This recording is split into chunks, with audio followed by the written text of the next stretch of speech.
Uy, wala kang pera? Wala kang pera? Parehas lang tayong walang pera. Ako nga walang pera pero saya pa rin. 'Di ba?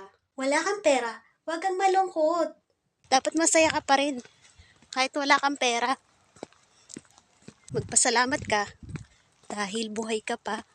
Hindi lang pera ang bumubuhay sa tao. Nandyan ang pamilya mo, ang anak mo, at mga mahal mo sa buhay.